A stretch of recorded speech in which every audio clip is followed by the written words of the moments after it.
Tema de hoje, compromisso.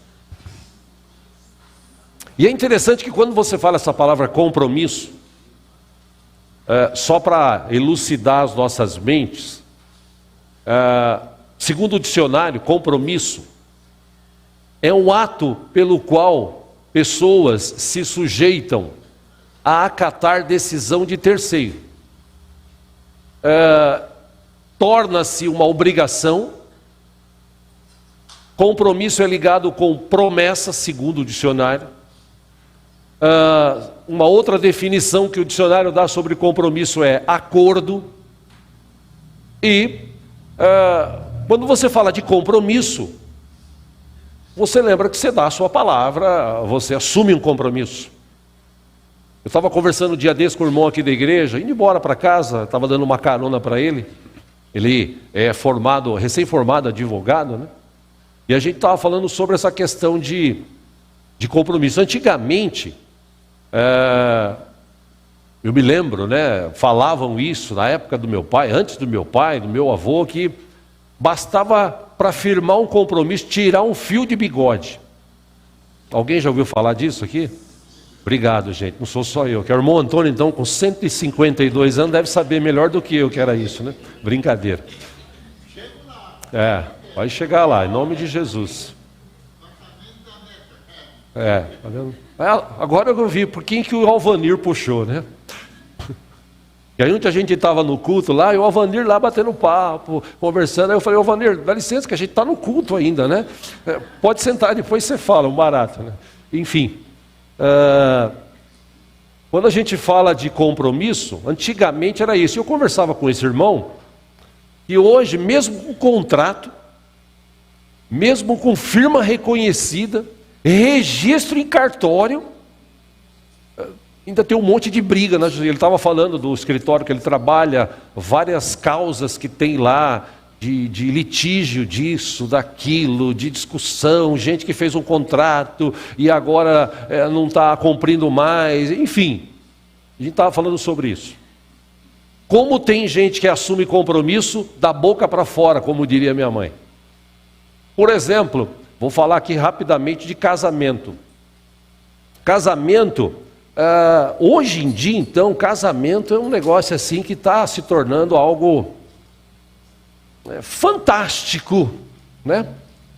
No sentido de os noivos ali fazerem juras de amor, votos. Antigamente o pastor que ditava, né? Você agora vai declarar para sua futura esposa, eu te amo, eu prometo fidelidade, eu prometo te amar, na alegria, na tristeza. Quem já casou aqui? Obrigado. Na doença, na saúde, né? Aí depois o pastor for acrescentando com barriga, sem barriga, com celulite, sem celulite, com cabelo, sem cabelo, com dinheiro, sem dinheiro, né? Hoje não, hoje o pastor fica assim, agora vamos ouvir os votos do noivo. Aí o noivo fala, querida, como a lua brilha, você brilhou na minha vida, eu te encontrei, e fica ali 3, 4, 5 minutos. Aí vai a noiva, ela abre, parece um livro assim, né? Ai, eu te encontrei, você é a razão do meu viver, te amo eternamente. Eu não sei esse negócio de amor de casal eternamente. A Bíblia diz que acaba quando morre. Não tem amor eterno, vai chegar no céu e falar, querida, querido, não vai ter isso, né? Mas ele prometo te amar eternamente, você é a razão. Eu conheci um cara no passado que falava isso para a esposa, você é a razão do meu viver, né? Os votos são os mais diversos, mas não dá um ano de casado, vem aí os problemas, as dificuldades, né? aí a pessoa esquece de tudo que ele falou. E o pior, um dia desse eu fiz um casamento, né, de uns irmãos aqui da igreja, e o pior no sentido figurado, a questão é que a pessoa faz um juramento, o pastor está lá, ou o padre, enfim, mas ele está ali representando Deus. A pessoa faz um juramento, assume um compromisso diante de Deus. Sim ou não? Ué. Só que o tempo vai passando, as questões vão surgindo, os problemas vão acontecendo, e a pessoa esquece do compromisso que ele firmou diante de Deus. E hoje se esquecem rápido, inclusive. Apesar de tantos votos, apesar de tantas coisas maravilhosas que se fala, na hora do vamos ver, meu Jesus amado, sai até fogo na justiça, briga e discussão, porque isso é meu, isso é o que eu comprei, e agora você vai ver, você vai ter que me dar metade de tudo que você tem, isso porque jurou amor eterno. Imagina se não tivesse jurado, né? Ou seja, compromisso hoje, em relacionamento, em casamento, parece que está ficando mais difícil. Hoje a pessoa dá uma palavra aqui, amanhã ele já muda ali. Dependendo da situação, ele muda. E é interessante que se você pesquisar com as pessoas, eu não sei vocês, mas eu não gosto de gente que não tem palavra. Gente que fala para você, estou contigo e não abro, né? Aí no outro dia você precisa, ou você discute aí, não, aquilo ali eu falei só para te alegrar, só para deixar você um pouquinho melhor, né? Eu não gosto de gente que não tem palavra. Interessante que se você olhar para a Bíblia, acompanha aqui no telão, em Números capítulo 30, quando Moisés estava transmitindo para o povo as leis, os mandamentos que Deus trouxe para o povo viver uma vida melhor. Versículo 1 de Números 30 diz assim: Moisés disse aos chefes das tribos de Israel, é isso que o Senhor ordena. Versículo 2: quando um homem fizer um voto ao Senhor, ou um juramento que o obrigar a algum compromisso, não poderá quebrar a sua palavra, mas terá que cumprir tudo o que disse. Era um desígnio de Deus, um mandamento de Deus falando para os homens. Claro, homem aqui no sentido que a Bíblia naquela época registrava homens, mas é para o ser humano. Se você fez um voto, se você fez um juramento, se você assumiu um compromisso, você tem que procurar ir até o fim. Você não pode simplesmente abrir precedentes que vai prejudicar a sua vida.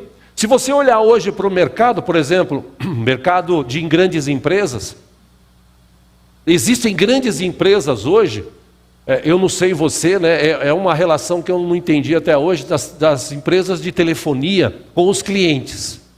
Né? Porque cliente velho, antigo, que paga em dia, para a empresa de telefonia, não tem valor nenhum.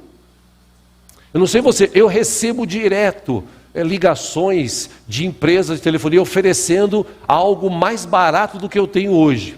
A minha operadora hoje é a Claro.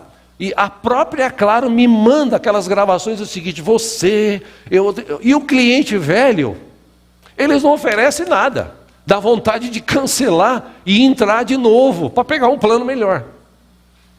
Mas existem empresas que você chega a confiar. No mercado hoje, por exemplo, no mercado de compras via internet, o Mercado Livre, principalmente a Amazon, investiram tanto em manter o compromisso, a palavra, tipo assim, eu vou te entregar amanhã, você compra hoje, eu te entrego amanhã. Os caras criaram uma logística de entrega. O Mercado Livre hoje tem até avião próprio para fazer as entregas, para tudo entregar mais rápido. Ou seja, são empresas que estão assumindo um compromisso com os seus clientes e mantendo essa fidelidade. Empresas que você sabe que tem um nome por trás, né? Se você tem várias empresas hoje que ainda mantém aquele 0800, aquele famoso saque, né? Serviço de atendimento ao cliente, que a pessoa liga para ser atendida, para ver algum produto que comprou e tal, né? Enfim, Na linguagem do marketing dessas grandes empresas, cliente satisfeito é cliente sempre. Então, você já deve ter ouvido, por exemplo, aquela frase que falava antigamente, né? Satisfação garantida. Olha, tem gente velha aqui, né, rapaz? Que legal.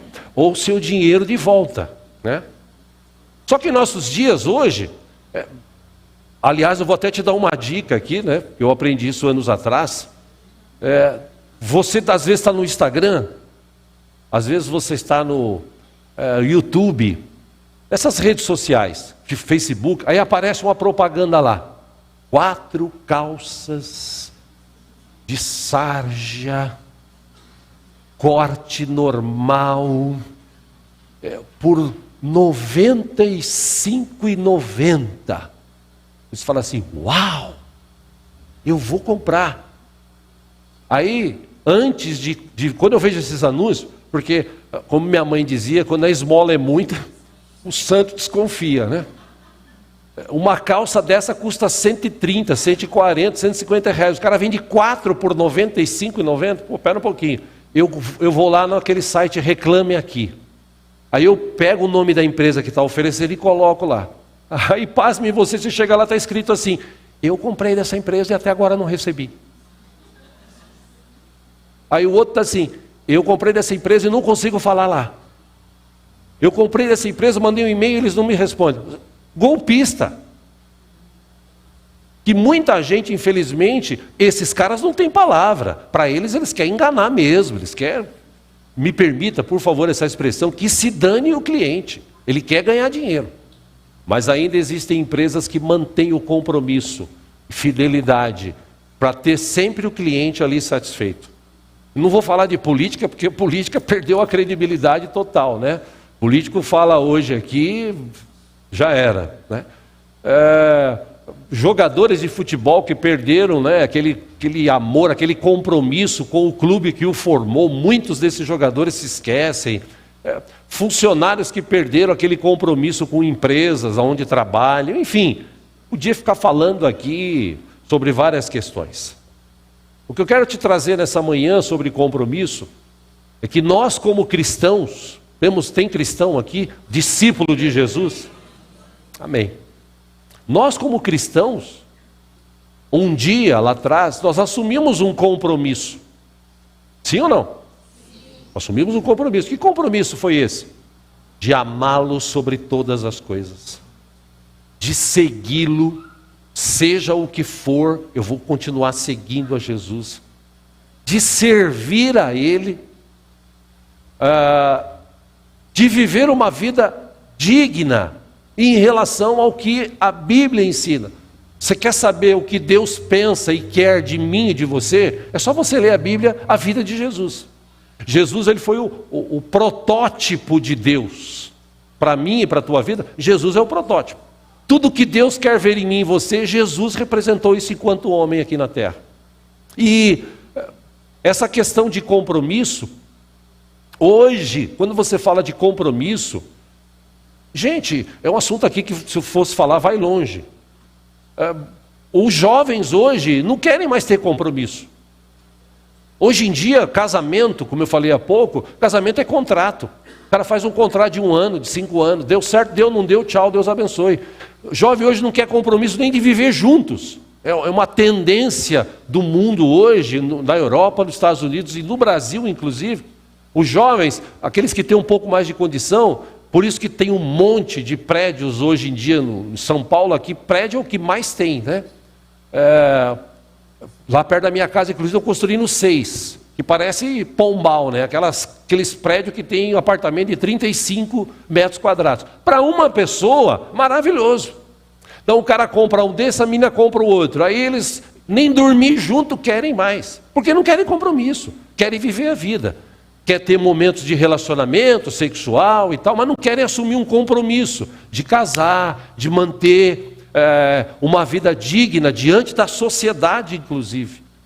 Falando de pessoas cristãs, muita gente hoje não quer mais ter esse compromisso de estar na presença de Deus e de ser, como Jesus falou, nunca se esqueça disso, meu irmão. Jesus ensinou: vocês são a luz do mundo, vocês são o sal da terra. Jesus disse para os seus discípulos. Tem discípulo de Jesus aqui? Tem. Então, nós deveríamos ser um modelo para a humanidade de hoje. A igreja deveria ser um modelo. Só que infelizmente hoje as pessoas estão preocupadas em ser feliz, ganhar dinheiro, ser próspero, e prosperidade na mente do ser humano entra dinheiro, prosperidade, a pessoa tem saúde, a pessoa tem uma casa para morar, tem uma cama para se deitar, a pessoa tem água para beber, tem um chuveiro quente para tomar banho nesse frio, né? Mesmo que seja no conta-gota, tem lá, né?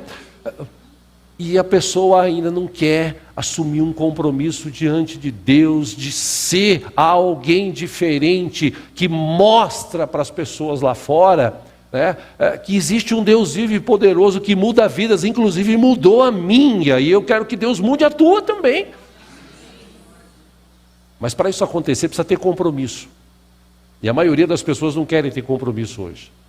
Eu quero ler um texto com vocês, você que trouxe a sua Bíblia, no livro de Atos, um texto conhecido inclusive.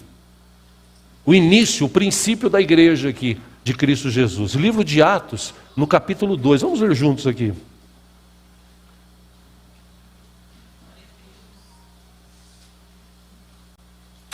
Glória a Deus. Atos capítulo 2. Tem aqui no capítulo 1 os desígnios finais que Jesus deixou para os seus discípulos, tal. Aquele texto do capítulo 1 que fala que Jesus estava voltando aos céus, aí o pessoal ficou olhando, de repente os anjos aparecem e dizem assim: por que vocês estão olhando ele subir? Do mesmo jeito que ele está subindo, ele vai voltar, e ele vai voltar, glória a Deus. Aliás, ele está para voltar e não vai demorar muito, viu, meu irmão? Creia nisso. E aí no capítulo 2, versículo 14, teve aquele momento do 1 ao 13, o pessoal estava ali naquela festa de Pentecostes, alguns foram cheios do Espírito Santo, falaram em línguas dos dialetos das pessoas que vinham visitar Jerusalém por causa daquelas festas e tal, e alguém disse para eles assim: esses caras logo de manhã estão bêbados e tal, e de repente Pedro toma a frente naquela sua impetuosidade e fala o seguinte, versículo 14 de Atos 2. Então Pedro levantou-se com os 11 e em alta voz dirigiu-se à multidão: homens da Judéia e todos os que vivem em Jerusalém, deixem-me explicar-lhe isto, ouçam com atenção. 15. Estes homens não estão bêbados como vocês supõem, ainda são 9 horas da manhã. 16. Ao contrário, isto é o que foi predito pelo profeta Joel. 17. Nos últimos dias, diz Deus, derramarei do meu espírito sobre todos os povos. Os seus filhos e suas filhas profetizarão, os jovens terão visões, os velhos terão sonhos. Versículo 18. Sobre os meus servos e as minhas servas derramarei do meu espírito naqueles dias e eles profetizarão. 19. Mostrarei maravilhas em cima no céu e sinais embaixo na terra, sangue, fogo e nuvens de fumaça. Versículo 20. O sol se tornará em trevas e a lua em sangue, antes que venha o grande e glorioso dia do Senhor. 21. Todo aquele que invocar o nome do Senhor será salvo. Aí ele diz, 22. Israelitas, ouçam essas palavras. Jesus de Nazaré foi aprovado por Deus diante de vocês por meio de milagres, maravilhas e sinais que Deus fez entre vocês por intermédio dele, como vocês mesmos sabem. Versículo 23. Este homem lhes foi entregue por propósito determinado e pré-conhecimento de Deus. E vocês, com a ajuda de homens perversos, o mataram, pregando-o na cruz. 24. Mas Deus o ressuscitou dos mortos, rompendo os laços da morte, porque era impossível que a morte o retivesse. Versículo 25, a respeito dele disse Davi: eu sempre via o Senhor diante de mim, porque ele está à minha direita, não serei abalado. 26, por isso o meu coração está alegre e a minha língua exulta, o meu corpo também repousará em esperança. 27, por quê? Porque tu não me abandonarás no sepulcro, nem permitirás que o teu santo sofra decomposição. E aleluia, ele ressuscitou, ele está vivo, glória a Deus. 28, tu me fizeste conhecer os caminhos da vida e me encherás de alegria na tua presença. 29, irmãos, posso dizer-lhes com franqueza que o patriarca Davi morreu e foi sepultado, e o seu túmulo está entre nós até o dia de hoje. 30, mas ele era profeta e sabia que Deus lhe prometera sob juramento que colocaria um dos seus descendentes em seu trono. 31, prevendo isso, falou da ressurreição de Cristo, que não foi abandonado no sepulcro e cujo corpo não sofreu decomposição. 32, Deus ressuscitou Jesus, e todos nós somos testemunhas desse fato, aleluia.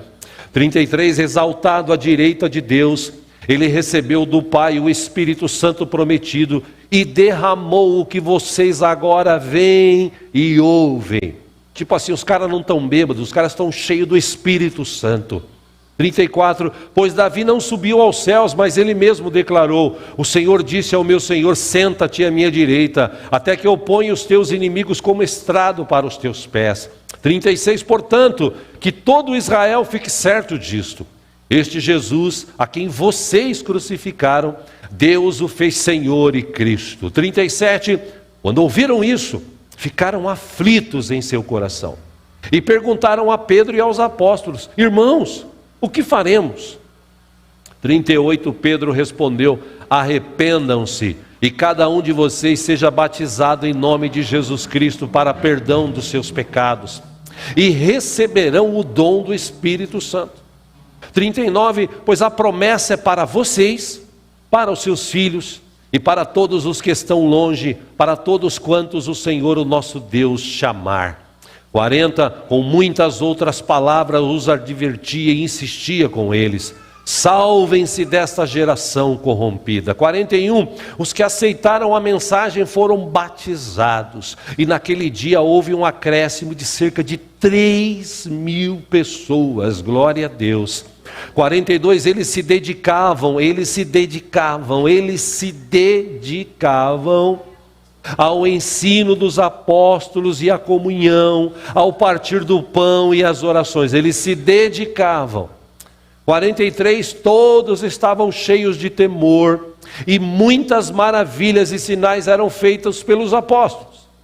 44, os que criam mantinham-se unidos e tinham tudo em comum.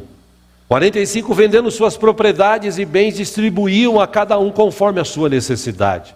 46, todos os dias continuavam a reunir-se no pátio do templo, partiam o pão em suas casas e juntos participavam das refeições com alegria e sinceridade de coração. 47, último, louvando a Deus e tendo a simpatia de todo o povo. E o Senhor lhes acrescentava diariamente os que iam sendo salvos.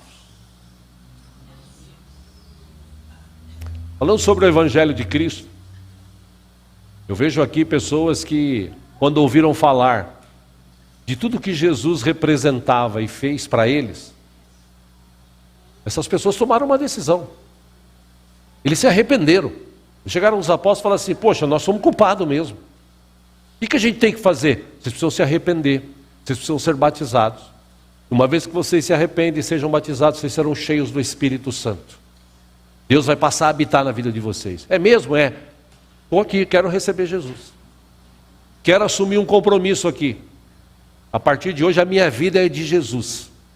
A partir de hoje, Ele é o primeiro na minha vida. Sim ou não? É isso que se fala quando você recebe Jesus como Senhor e Salvador. Você está assumindo um compromisso com Jesus. E veja, ninguém é obrigado. É certo que existem pessoas que recebem Jesus porque eu tenho medo de ir para o inferno, né? E o inferno é real, né? Eu não quero ir para o inferno, então eu vou aceitar Jesus, mas ele está na igreja ali daquele jeito assim: eu não curto isso daqui, eu não gosto disso daqui, mas eu tenho que suportar isso daqui, senão eu vou para o inferno. Tem gente assim. Aqui não, graças a Deus, né? Mas tem umas igrejas por aí que tem gente assim, que recebeu Jesus porque tem medo.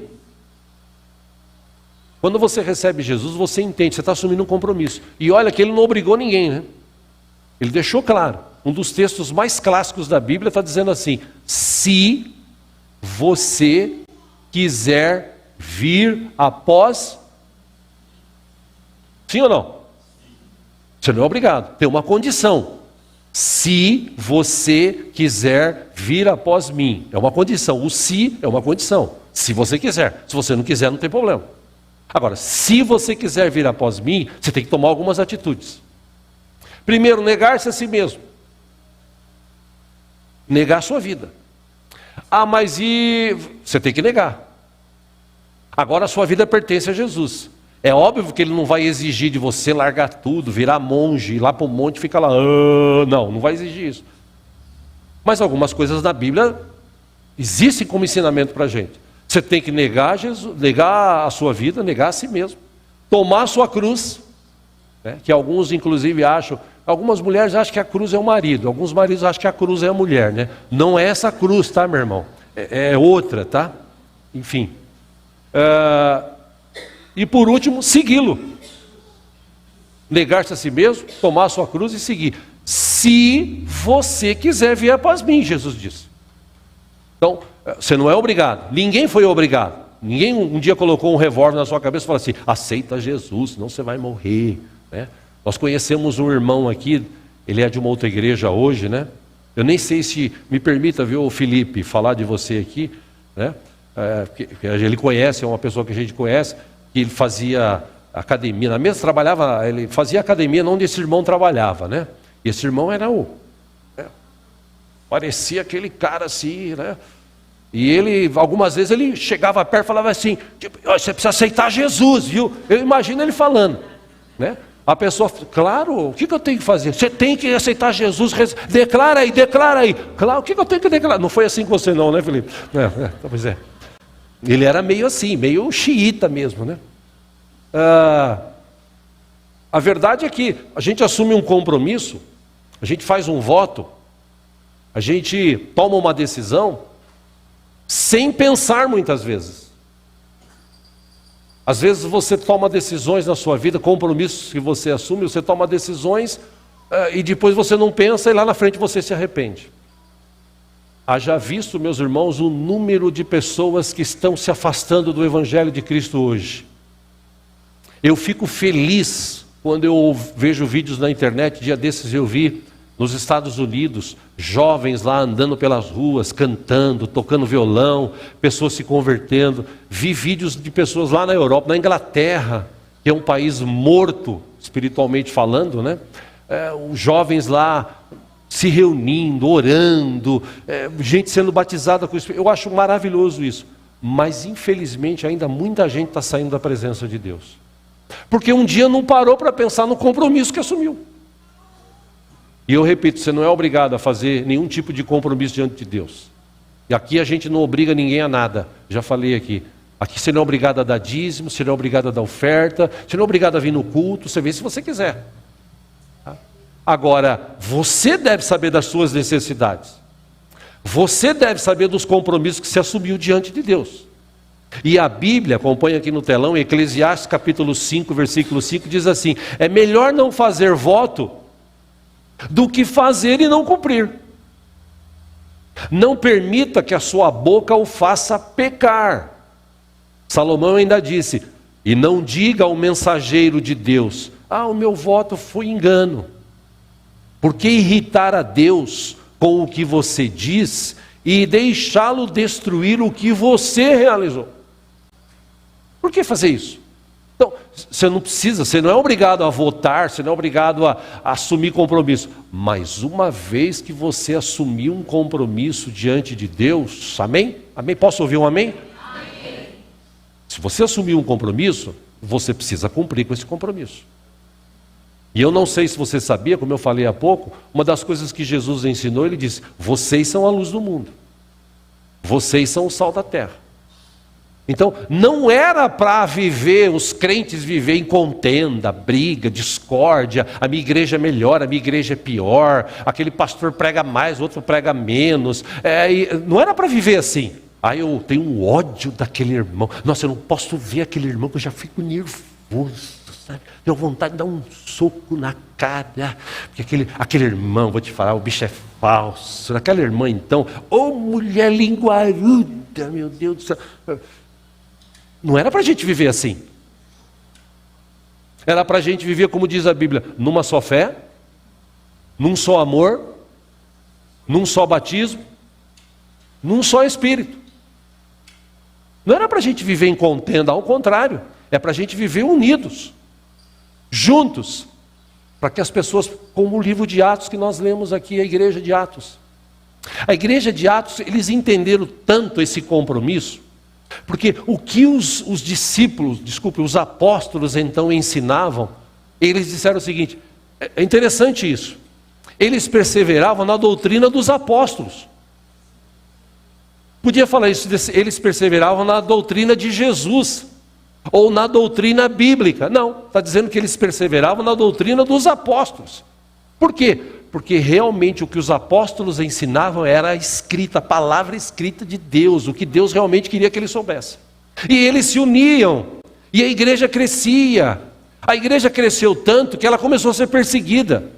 Aí ela começou a ser perseguida, vimos aqui na quinta-feira passada sobre Paulo, o apóstolo Paulo, antes Saulo, que perseguiu a igreja.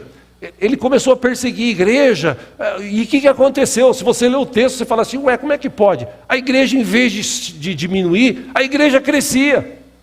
Quanto mais perseguia a igreja do passado, mais ela crescia.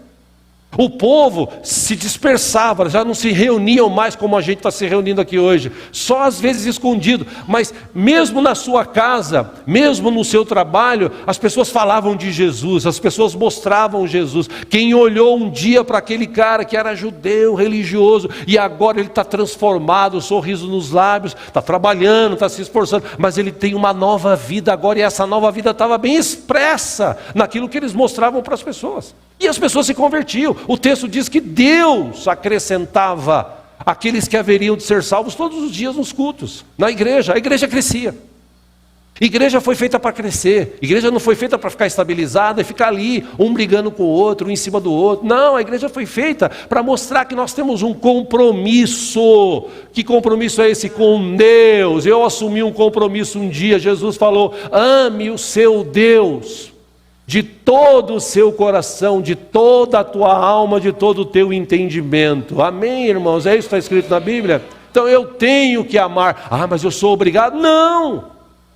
E se Deus não me abençoar, não tem problema, eu vou continuar amando, porque Ele já me abençoou. De que forma? Com toda sorte de bênçãos das regiões celestiais. Deus já nos abençoou. A maior bênção que Deus podia dar para mim e para você, Ele já deu. Deu Jesus. Jesus morreu no meu, no teu lugar. Mas hoje em dia o mundo está tão disperso. As igrejas hoje, povo de igreja tão disperso. E a maioria das pessoas, elas querem só o venha a nós, o resolver o seu problema, resolver as suas questões pessoais. E trago para você uma pergunta nessa manhã aqui especial. Sua vida está valendo a pena? Está valendo a pena viver para você? Para onde você está indo? Eu estou perguntando isso porque tem muita gente que está desistindo de Jesus. Tem muita gente que está desistindo até de viver. Dia desses, conversando com uma pessoa que eu tenho um contato, né? E essa pessoa com o marido vivendo uma dificuldade muito grande. Enfermidade, uma certa idade. E ela contava que a dificuldade é tão grande. E ela se submeteu, ela falou, eu vou tentar fazer limpeza. E ela anda com uma bengalinha. E ela foi numa casa e a pessoa falou, eu posso te pagar R$100 para você fazer a limpeza. Falou, pô, R$100 vai me ajudar pra caramba. E ela disse, eu fiz a limpeza. Pasme você, até hoje não me pagou. Estava triste, chateada. Marido trabalha bastante, mas não vence, não é um salário muito alto. E ela aventou essa possibilidade, conversando. Eu já pensei até em ir dessa para melhor. E eu falei para ela, não pense nisso. Você precisa conhecer Jesus. Jesus pode te ajudar. Jesus pode mudar a história da tua vida. Jesus pode transformar a sua tristeza em alegria. Não desista. Conte comigo, vamos estar junto. Eu mando os devocionais, que eu mando para muita gente. Ela é uma das pessoas que recebe. E um dia, num devocional, ela leu e falou assim: poxa, é exatamente o que está acontecendo na minha vida. Eu não sei nem o que eu faço mais. Eu falei: eu sei. Creia em Jesus, Ele pode mudar a história da tua vida. E não fiquei só de palavras, não. A gente deu um jeito de ajudar e tal, e suprir uma necessidade momentânea. Por quê? Porque nós somos cristãos. Eu falei para ela: a tua vida vale a pena. Deus morreu, Jesus morreu na cruz por você também. Ou seja, pergunto para você: tem valido a pena a tua vida? Tem valido a pena viver? O que você está gastando o teu tempo, investindo o teu tempo? O que você está gastando a tua vida? Semana passada aqui, aliás, quinta passada, eu falei, como eu disse, de Pedro, o apóstolo. E o apóstolo Paulo. E o apóstolo Paulo, ele, no dia que ele conheceu Jesus, a vida dele mudou. Isso é fato, né? A vida de Paulo mudou no dia que ele conheceu Jesus. Mudou da água para o vinho. E se você tiver curiosidade, assiste essa mensagem de quinta passada, está lá no canal no YouTube. A gente trouxe aqui várias informações sobre essa vida de Paulo. Tudo que ele era, tudo que ele se tornou. E é interessante que no momento que ele estava aprendendo mais da palavra, e saiu para se dedicar, para pregar, para viver, Paulo assumiu um compromisso mesmo com Deus. E aí ele escreve, depois de um tempo, ele escreve para Timóteo. Timóteo era um dos seus, me permita essa expressão, pupilos, discípulos, pessoas que ele preparava nas igrejas que iam sendo abertas, e ele deixava essas pessoas. E Timóteo era um menino que a mãe, a avó eram crentes, e ele cresceu ali, e quando cresceu tinha o desejo também de pregar o evangelho. E Paulo, numa de suas cartas, ele escreve para Timóteo. Irmãos, eu esqueci de colocar se é primeiro ou segundo Timóteo aí, tá? Eu acho que é primeiro, tá? Obrigado. Acompanhe aqui no telão. Ele diz assim: na presença de Deus e de Cristo Jesus, que há de julgar os vivos e os mortos para a sua manifestação e por seu reino, eu o exorto solenemente. Paulo falando para Timóteo: pregue a palavra, esteja preparado a tempo e fora do tempo. Como pastor aí da igreja, repreenda, corrija, exorte com toda paciência e doutrina. Por quê? Paulo explica para Timóteo, versículo 3: pois virá o tempo em que não suportarão a sã doutrina.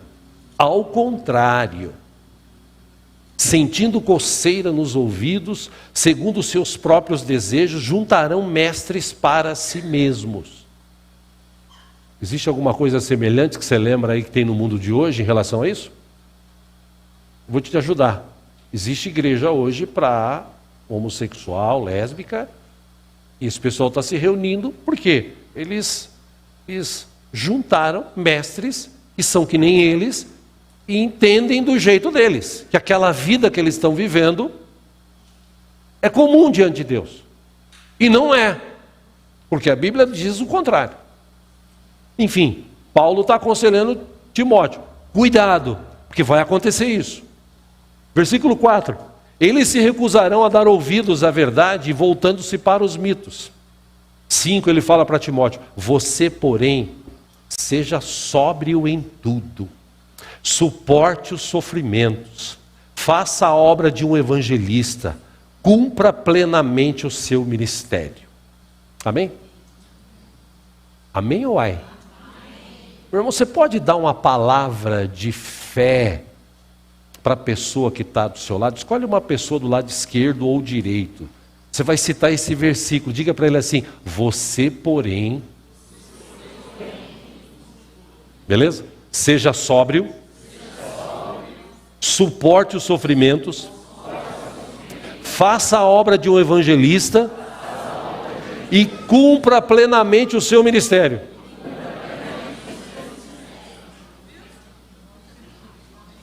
Beleza? Por Porque tem gente que fala assim, mas eu não tenho ministério. É lógico que tem. Nem que seja o ministério do sono. Você está dormindo, mas está nesse ministério. Sai dele e vai para outro.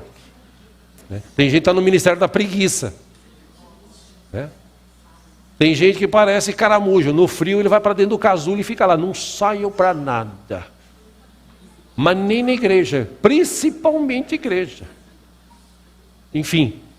6 agora, acompanha aqui. Eu já estou encerrando, tá, gente?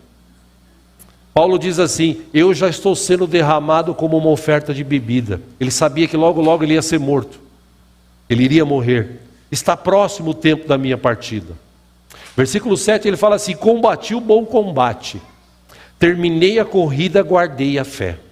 Agora, versículo 8, ele diz assim, me está reservada a coroa da justiça, que o Senhor, justo juiz, me dará naquele dia. E não somente a mim, mas também a todos os que amam a sua vinda.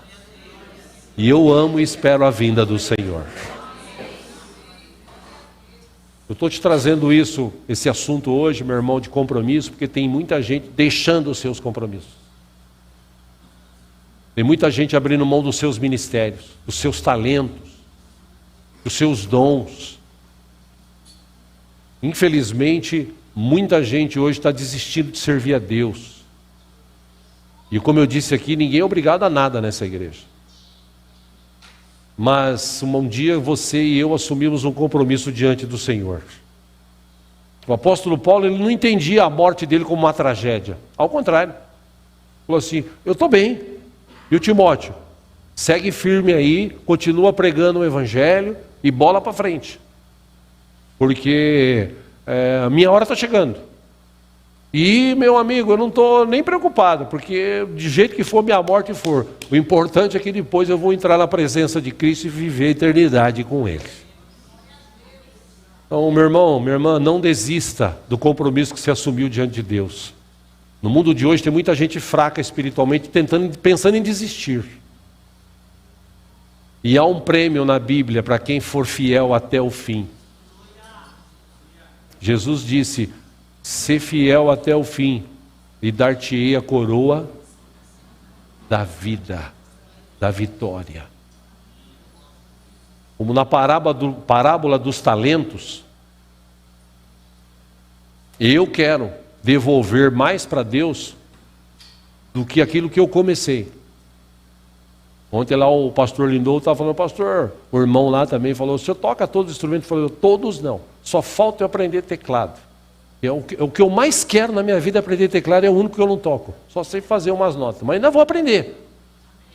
Vocês ainda vão me ver tocando teclado aqui, em nome de Jesus. Se Deus me levar antes, claro, né? Mas eu comecei tocando violão. Aí tinha uma necessidade na igreja, baterista, não tinha. Eu fui lá, falei com meu pai, convenci ele a comprar uma bateria velha. Caí nos pedaços. Na época do primeira mão, tem gente da época do primeira mão aqui? Obrigado, gente. Velho não, idoso. Comprei uma bateria, reformamos essa bateria, pintamos no pincel. E tal, e comecei a tocar chá com pão, e chá com pão. E todo mundo toca, eu também quero tocar. E chá com pão, e chá com pão. Aí na igreja tinha necessidade de contrabaixo. Eu falei, não, eu vou aprender. Eu vou aprender. E fui aprendendo. Aí um dia, 18 anos, o pastor da igreja deu uma revistinha e falou assim, você vai dar aula para o jovem. Eu? É você. Não, mas eu não sei dar aula. Não, sabe, se está aqui a revistinha, lê e se vira. Foi um incentivo que o pastor me deu. E eu fui.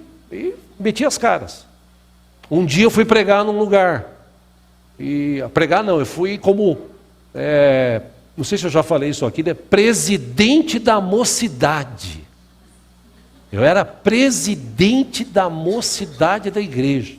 E meu pai era o pastor. Aí fui pregar numa igreja lá na Zona Leste, foi a mocidade. Aí meu pai, primeira vez que para mim ele fala assim, vou ouvir o meu filho, o Diego aqui, presidente da mocidade, tá? Aí eu fui lá todo animado, né? Nervoso, animado. Eu falei, irmão, estamos aqui nessa noite adorando a Deus, que o nosso louvor chegue como um cheiro suave às axilas de Deus. Foi essa a reação que tiveram. Aí eu ainda para piorar, falei assim, não, axilas não, narizes, narizes de Deus, narizes.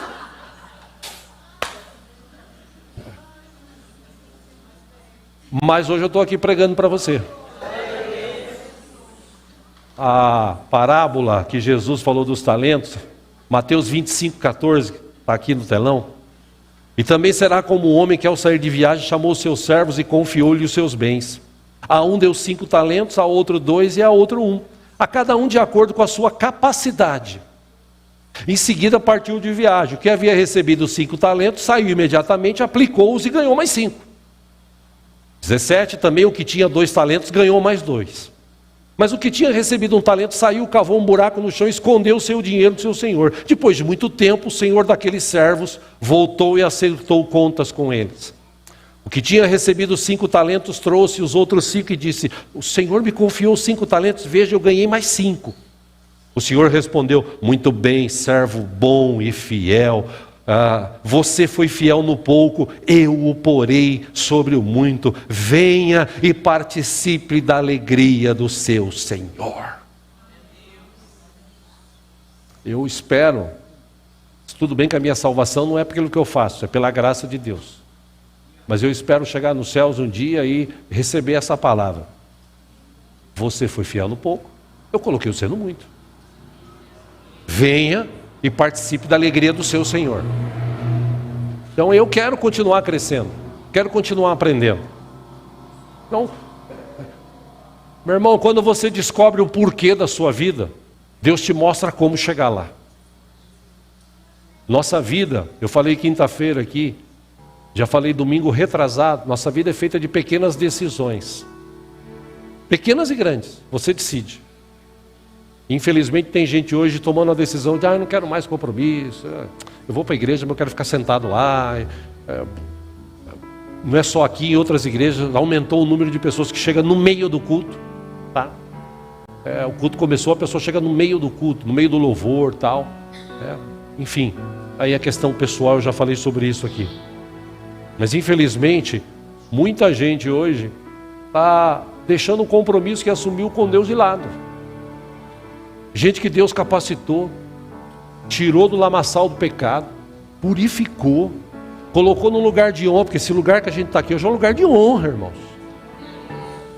Não é para qualquer um estar aqui hoje. Só para aqueles que foram lavados e remidos pelo sangue de Jesus, que entenderam o sacrifício dele na cruz do Calvário. Ou seja, depois de tudo que ele fez por nós, agora eu vou viver minha vida preocupado. Eu não estou falando que você não pode ganhar dinheiro. Ao contrário, eu quero que você ganhe muito dinheiro. E quanto mais dinheiro você ganhar, se você for fiel, você vai abençoar essa obra e essa obra vai crescer. Eu tenho o desejo de fazer uma galeria aqui, ó. Tenho o desejo de fazer uma galeria aqui. Tenho o desejo de comprar um terreno e construir aqui do lado uma grande igreja para o pessoal passar e falar assim, nossa, aquela igreja, eu pensei que ela ia fechar, agora ela está maior. Por quê? Porque tem um Deus vivo que habita aqui e tem gente que ama esse Deus. Mas para isso acontecer precisa ter compromisso. Precisa realmente entender, eu fui chamado por Deus, que seja para varrer o chão, eu fui chamado por Deus, eu varro o chão com alegria, eu limpo a cadeira com alegria. Eu louvo os irmãos que vêm aqui todo sábado aqui no frio. Ontem encontrei o Valdir, inclusive, aqui, né, no final, o frio que estava, eu de meia e tênis com o pé gelado, e o cara com o pé no chão. E está ali fora na portaria servindo ao Senhor. Eu falei, como é que você aguenta, Valdir? Eu estou acostumado, Jesus amado, eu estou acostumado a botar meia, de pé no chão assim não dá. Gente que tem compromisso, gente que entendeu o chamado de Jesus, gente que Deus capacitou, distribuiu talentos, e a pessoa, em vez de multiplicar, ela enterrou. Cuidado com o talento que Deus te deu, desenterra ele enquanto é tempo, e multiplica ele, abençoando vidas com aquilo que Deus colocou no teu coração, na tua vida. Amém? Tem gente que tem talento de ter dinheiro. É o talento que todo mundo quer ter, dinheiro. Dinheiro. O pica-pau lá, dinheiro. Todo mundo quer ter dinheiro, para quê? Se eu fosse Deus e eu não sou, mas se eu fosse eu perguntaria, Pai, me dá dinheiro. Para quê? Para que você quer dinheiro? Você viajar o mundo, você comprar um iate, você comprar uma mansão no Alphaville, para você começar a ficar arrogante e achar que você é melhor que os outros? Para que você quer dinheiro? Faça essa pergunta para você mesmo. Não, pai, eu tenho um compromisso. Quanto mais o Senhor me der, mais eu vou abençoar pessoas. Ah, é? Então começa agora, filho. Mas agora não tem. Você tem pouco. Mas o pouco que você tem, você pode dividir com outros e abençoar. Ser fiel no pouco. Amém?